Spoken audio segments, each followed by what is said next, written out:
Bonjour à tous, écoutez, je suis ravi de vous retrouver une nouvelle fois. Comme d'habitude, j'ai changé de compère pour pouvoir échanger. Je vous présente aujourd'hui François-Xavier Gérard. François-Xavier, vous êtes responsable.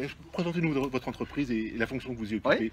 Ouais. Je suis responsable d'exploitation dans une société de transport de voyageurs qui a 3 branches. Une branche VIP, une branche transport scolaire et une branche de transport à la demande. Ah oui, vous voyez large. Voilà. Ok. En préparant cette rencontre, on parlait de la problématique de la formation. Quelle est votre stratégie en termes de formation? Parce qu'on sait que la formation est quand même aujourd'hui un moyen puissant pour pouvoir être en permanence sur l'adaptabilité qui est nécessaire dans le monde du travail. Et puis j'imagine aussi pour le turnover. Oui, oui. En arrivant dans l'entreprise, j'ai très vite vu qu'on était...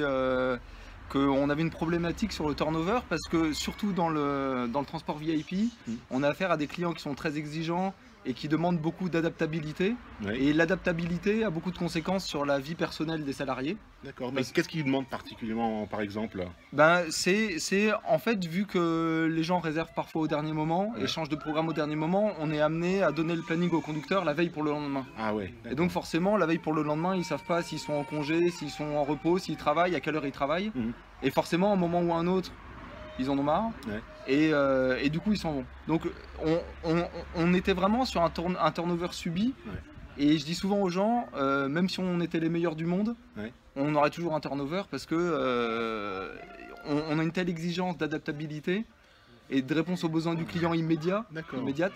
Ah, c'est marrant ce que vous nous dites là, c'est-à-dire qu'en fait le turnover tel qu'on l'imagine habituellement, c'est-à-dire les salariés qui en ont marre et qui changent, qui ont besoin de consommer du boulot, c'est pas comme ça que vous le percevez, vous êtes beaucoup plus dans cette logique du fait que de toute façon les salariés vont bouger et finalement pour qu'ils soient le mieux possible au sein du travail, c'est la formation, l'adaptabilité qui va être la réponse. On subit vraiment le turnover, mais par contre, on ne veut pas que le turnover ait de répercussions sur la qualité de service. C'est-à-dire qu'on sait très bien qu'un nouveau conducteur, il va mettre un certain temps avant de connaître tous les sites sur lesquels il va, tous les clients. Et donc, on avait le problème, du fait du turnover, d'avoir des conducteurs qui faisaient des erreurs, entre guillemets. Et le client, du coup, qui n'était pas satisfait du turnover, mais qui ne voulait pas pour autant... faire de concessions sur l'adaptabilité qu'on devait avoir. Et donc on a cherché à fiabiliser, à professionnaliser la formation et l'intégration pour arriver à avoir des conducteurs performants plus rapidement et plus efficacement en fait. D'accord.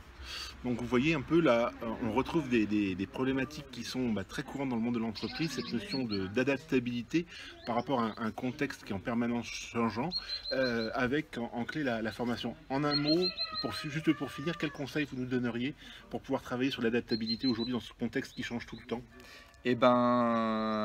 Je pense que ce qui est super important, c'est de savoir ce dont on a besoin en matière de ressources humaines. J'ai vu beaucoup de personnes que j'ai embauchées qui avaient été refoulées d'autres entreprises de transport seulement parce qu'elles n'avaient pas l'expérience ou des choses comme ça. Et pourtant, elles avaient complètement autre chose à vendre, c'est-à-dire qu'elles avaient un sens du service hallucinant. Et ce service-là, les autres entreprises n'ont pas vu en elles le sens du service. Et je pense qu'il faut vraiment arriver à discuter avec les gens, arriver à lire entre les lignes des CV et arriver à percevoir un petit peu... en dehors des formations que les gens ont, la personnalité, ce qu'ils vont pouvoir apporter, et vraiment en termes de savoir-être, en termes de service. Et en VIP, on a besoin d'un service client au top. Merci infiniment François-Xavier. Je suis content que vous nous confirmiez autant une donnée qu'on connaît maintenant très bien dans l'emploi. Finalement, le savoir-faire compte pour 20%. Le reste, c'est de la compétence sociale et vous êtes en train de nous le confirmer de manière forte. Et puis j'apprécie beaucoup l'approche que vous avez en termes de singularité, la reconnaissance de la singularité par rapport à l'individu et par rapport à son service. C'est un atout pour son adaptabilité et son adaptation aussi. Merci beaucoup. De rien. Au revoir à tous.